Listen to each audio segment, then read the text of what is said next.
Hi, ഞാൻ ജംഷീർ. ഇത് വാഴ 2യുടെ പ്രൊമോഷൻ റിവ്യൂ ഒന്നുമല്ല. സിനിമ കണ്ടവർ മാത്രം കാണാം. കണ്ടവർക്ക് എല്ലാവർക്കും പല കാര്യങ്ങളും പറയാനുണ്ടാവും. അപ്പോൾ നമുക്കതൊന്ന് ഷെയർ ചെയ്യാം. ഒരുപാട് നാൾക്ക് ശേഷമാണ് നമ്മുടെ മനസ്സിന് ടച്ച് ചെയ്യാനൊരു സിനിമ ഇറങ്ങുന്നത്. എനിക്കൊന്ന് മഞ്ഞുമൽ ബോയ്സ് എന്ന സിനിമ കണ്ടതിന് ശേഷം, അല്ലെങ്കിൽ പ്രേമലു, അങ്ങനെ ചില സിനിമകളാണ് അങ്ങനെ വരുള്ളൂ. സൂപ്പർ ഹിറ്റും 100 കോടി ക്ലബ്ബൊക്കെ ഒരുപാടുണ്ടെങ്കിലും ഇങ്ങനെ നമ്മുടെ മനസ്സിന് ടച്ച് ചെയ്യാനൊരു സിനിമകൾ വരുന്നത് അത്യപൂർവമാണ്. അങ്ങനത്തെ ഒരു സിനിമയാണ് നമ്മൾ ഇൻസ്റ്റയിലെല്ലാം കണ്ടാണ് എല്ലാവരും സിനിമ കണ്ടിട്ട് കരയുന്നത് എല്ലാം. നമുക്ക് ആ സിനിമയുടെ കുറച്ച് വിശേഷങ്ങൾ പങ്കുവയ്ക്കുക. ഈ സിനിമ കണ്ടപ്പോൾ നമ്മുടെ കൂടെ ഉള്ളവരെ അഭിനയിച്ച് അത് നല്ല രീതിയിൽ തന്നെ ഇമോഷണലി കണക്ട് ചെയ്യിപ്പിച്ചപ്പോൾ പറഞ്ഞറിയിക്കാൻ പറ്റാത്തൊരു സന്തോഷം. നമ്മൾ റീൽസുകളിലൊക്കെ നിത്യേന കാണുന്നവർ ഇത്ര മനോഹരമായിട്ട് അഭിനയിക്കുന്നത്. What a performance! ആഷിറും ഗ്യാങ്ങും അമീനും ഗ്യാങ്ങും ആദിത്യ ഗ്യാങ്ങും എല്ലാം മാറ്റി നിർത്തിയാലും ബിജിക്കുട്ടൻ ചേട്ടൻ, കണ്ണൻ സാഗർ, കൃഷ്ണപ്രസാദ്, അൽഫോൺസ് പുത്രൻ, സുധീഷ്, വിജയ് ബാബു, ഡിസ്കോ രവീന്ദ്രൻ, അരുൺകുമാർ, ശ്രീനാഥ് RS, അജു വർഗീസ്, വിനോദ് കെടാമംഗലം, അങ്ങനെ എത്ര പേർ. മിക്കവാറും ഈ വീഡിയോ 10 താഴെ പേര് മാത്രമേ കാണുള്ളൂ, 10-15 പേരൊക്കെ കാണുള്ളൂ. എന്തെങ്കിലും കുഴപ്പമില്ല. നമുക്കൊരു സിനിമ കണ്ടിട്ട് അതിനെക്കുറിച്ച് പറയണമെന്ന് തോന്നിയിട്ടുണ്ടെങ്കിൽ, അല്ലെങ്കിൽ നമ്മുടെ ചാനലിൽ തന്നെ ഇറന്ന് നമുക്ക് തന്നെ എടുത്ത് കാണാമല്ലോ. നമുക്ക് ഈ സിനിമയിലെ ഏറ്റവും ടച്ചിങ് ആയിട്ടുള്ളൊരു സീൻ, ഇമോഷണലി കണക്റ്റ് ആവുന്നത്, ആഷിർ ആ ഹോസ്പിറ്റലിൽ ഇരിക്കൂലേ, ബിജുക്കുട്ടൻ ചേട്ടൻ മരിച്ചിട്ട് ആളുടെ ചേട്ടൻ പറയൂലേ, മോൻ്റെ വീട്ടിൽ ആരൊക്കെ ഉണ്ടെന്ന് ചോദിക്കും. അപ്പോൾ ഇങ്ങനെ പറയൂലേ, അനിയനും ഉമ്മയോ ഉള്ളതെന്ന് പറയും. അപ്പോൾ അനിയനായിട്ട് വഴക്കിടല്ലേ എന്ന് പറയില്ല. ആ ഒരു ഡയലോഗ് പ്രസൻറ്റേഷനും ആ ഒരു ഫീലിങ്സ്, അത് ആ സിനിമയിലെ എനിക്ക് ഏറ്റവും ഇമോഷണലി കണക്റ്റ് ആയിട്ടുള്ളൊരു സീനായിരുന്നു.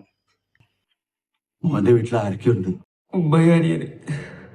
അനിയനുമായി വഴക്കൊന്നും ഇട്ടേക്കില്ല കേട്ടോ. ഞങ്ങള് തമ്മിൽ ഭയങ്കര വഴക്കായിരുന്നു. ഓരോ പ്രായത്തിലും ഓരോ കാരണങ്ങൾ പറഞ്ഞായിരുന്നു വഴക്ക്. വലുതായപ്പോ പണത്തിന്റെയും സ്വത്തിന്റെയൊക്കെ പേരിലായി. സംസാരിച്ച തീരെ എപ്പോഴേലും സംസാരിച്ച് തീർക്കണമെന്ന് വിചാരിച്ചിരുന്നു. പക്ഷെ വാശി അതെനിക്കായിരുന്നു. സിനിമയുടെ കാസ്റ്റിംഗ് ആണ് ഏറ്റവും അടിപൊളി. നമ്മൾ പണ്ട് കോമഡി കാസ്റ്റിൽ കണ്ട ഒരുപാട് ആൾക്കാരും, അതുപോലെ തന്നെ പുതിയ തലമുറയിലെ ആൾക്കാരും, എല്ലാവർക്കും നല്ലൊരു സ്പേസ് സിനിമയിൽ കൊടുത്തിട്ടുണ്ട്. അവരത് ഭംഗിയായിട്ട് ചെയ്തിട്ടുണ്ട്. ഏറ്റവും അടിപൊളിയായി ചെയ്തത് ബിജുക്കുട്ടൻ ചേട്ടൻ്റെ ക്യാരക്ടർ. അത് പുള്ളി അസാധ്യമായിട്ട് തന്നെ അത് ചെയ്തിട്ടുണ്ട്. പിന്നെ അൽഫോൺസ് പുത്രൻ, തിയേറ്ററിൽ പോലീസുകാരനായിട്ട് വരുന്ന ചേട്ടൻ, എല്ലാവരും, നമുക്ക് എല്ലാവരും ഫേസൊക്കെ ഒന്ന് നോക്കാം, വീഡിയോ നോക്കാം. ഓക്കെ. എന്നെ എന്തുകൂടെയല്ലേ നിങ്ങൾക്ക് പറയാം, പക്ഷെ എന്റെ മോനെ പറയരുത്, അതെനിക്ക് സഹിക്കൂല. പിള്ളേരാകുമ്പോ തെറ്റുകുറ്റങ്ങൾ പറ്റും, അത് പറഞ്ഞു മനസ്സിലാക്കാതെ ഒരു അധ്യാപകൻ ഇമാതിരി വർത്താനം പറഞ്ഞ പിള്ളേർ നീയൊക്കെ വലിച്ചും കുടിച്ചും കയറ്റിയിട്ടുണ്ടാകുന്ന പ്രശ്നങ്ങൾ എത്രത്തോളം നിങ്ങൾക്ക് അറിയാമോ? എടാ, ഇതൊക്കെ ഉപയോഗിക്കുമ്പോൾ കിട്ടുന്ന സന്തോഷം ഹയ്യക്കില്ലേ, നിന്റെ കെട്ടിറങ്ങുമ്പോ ലോ ആവും, പിന്നെ തലയ്ക്ക് ഭ്രാന്ത് പിടിക്കും. നീ എന്തിനാ ചെക്ക് നോക്കി പേടിക്കുക?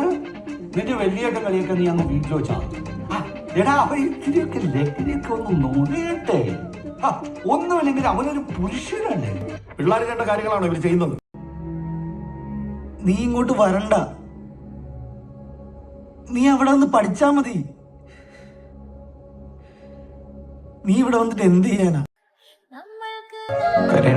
അച്ഛന്റെ തിരിച്ച മുഖം മാത്രമേ ഓർമ്മയുള്ളൂ. കൂടെ ഉള്ളവരൊക്കെ പോകും. നീ ഇങ്ങോട്ട് വരണ്ട. ഞാൻ അല്ലാതെ പിന്നെ ആര്? ചേട്ടാ ശരിക്കും ആരാ? ദൈവമാണോ? ഇനി ഇതാണ് നമ്മളെ മീറ്റിംഗ് സ്പോട്ട്. എങ്ങനെയുണ്ട്? കൊള്ളാം. സ്ഥലം, കാവലാണ് കാക്കി, അത് മറക്കരുത്. നമ്മളവരെ ബഹുമാനിക്കണം, അപമാനിക്കരുത്.